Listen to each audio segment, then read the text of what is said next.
மிசாவே பார்த்த திமுக இயக்கத்தை தனி பெரும் கட்சியாக எங்களோட தலைவர் வெற்றி பெற்று இந்த தேர்தலில் தாவேக்கான என்னன்னு காமிச்சிருக்கோம்.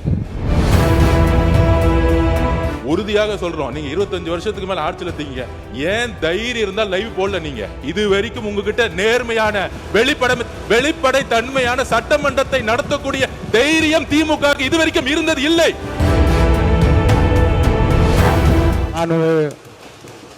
மாண்புமிகு எதிர்க்கட்சி தலைவர்களுக்கு மாண்புமிகு முதலமைச்சர் அன்றைக்கு பேசுகிற போது மாண்புமிகு பொதுப்பணித்துறை அமைச்சர் சொல்லுங்க. மாண்புமிகு பேரவைத் தலைவர்களே, நம்மளுடைய மூத்த உறுப்பினர் ஃபர்ஸ்ட் 2 நாளுக்கு முன்னாடி சொன்னார், நாங்கள் முதலமைச்சர் சொல்லும்போது நாங்கள் மிசாவையே பார்த்த இயக்கம்னு.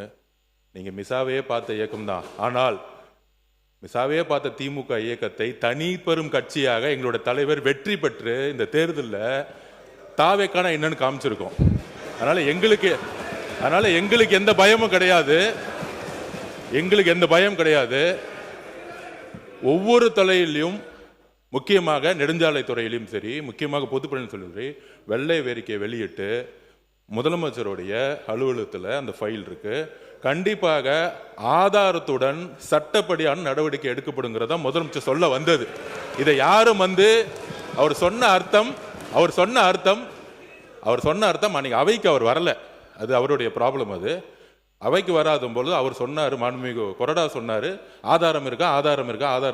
நிதித்துறை அமைச்சர் பார்க்கும் பொழுது, அவர் கேட்கும் பொழுது, எங்ககிட்ட ஆதாரம் இருக்கு, அதை தகுந்த நேரத்தில் சட்டப்படியான நடவடிக்கை எடுக்கப்படும் சொன்னாருங்கிறத பதிவு பண்றேன். ஏன்னா அவர் எதிர்க்கட்சி தலைவர் அன்னைக்கு வரல, அவர் அதனால தான் பதிவு பண்ண. அதுக்கப்புறம் அவர் சொல்றாரு, போன 5 வருஷம் இவங்க என்ன ரீல்ஸ் விட்டாங்க, என்ன பாட்டு பாடினாங்க, பாராளுமன்றத்திலே பதவி இருக்கும் பொழுது எங்களுடைய எந்த கட்சி தலைவரையும் பத்தி ஒருதிமொழி எடுக்கல.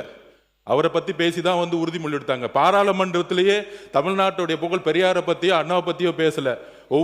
ஒவ்வொரு எம்பியும் போய் யாரை பத்தி பதவி பிரமாணம் பண்ணாங்கிறது மக்களுக்கு தெரியும். இந்த அவை உறுதியாக சொல்றோம், நீங்க 25 வருஷத்துக்கு மேல ஆட்சியில் இருக்கீங்க, ஏன் தைரியம் இருந்தால் லைவ் போடல? நீங்க இது வரைக்கும் உங்ககிட்ட நேர்மையான வெளிப்படை தன்மையான சட்டமன்றத்தை நடத்தக்கூடிய தைரியம் திமுக இது வரைக்கும் இருந்தது இல்லை. முதல் முறையாக தமிழ்நாட்டு வரலாற்றிலேயே தமிழ்நாட்டுடைய மக்கள் ஆட்சியை நிலைநாட்டி, ஜனநாயகத்தை நிலைநாட்டி, நாங்கள் தவறு செய்தால் நீங்கள் சொல்லுங்கள் சொல்லக்கூடிய சபாநாயகியும் ஒரு ஆட்சியும் எங்களுடைய முதலமைச்சர் மக்களுடைய ஜனநாயகத்தை காப்பாற்றுவதற்காக லைவ் மக்கள் முன்னாடி தெரியுமா விட்டுருக்காரு. அதை நாங்கள் பதிவு பண்றோம். ஏன் நீங்க ஏன் லைவ் இல்ல? 2021 உங்களுடைய தேர்தல் அறிக்கை என்ன இருந்துச்சு? 2021 திமுகவுடைய தேர்தல் அறிக்கையில் சட்டமன்றத்தை லைவ்ல கொண்டு வரணும்னு சொன்னீங்களே, ஏன் செய்யல?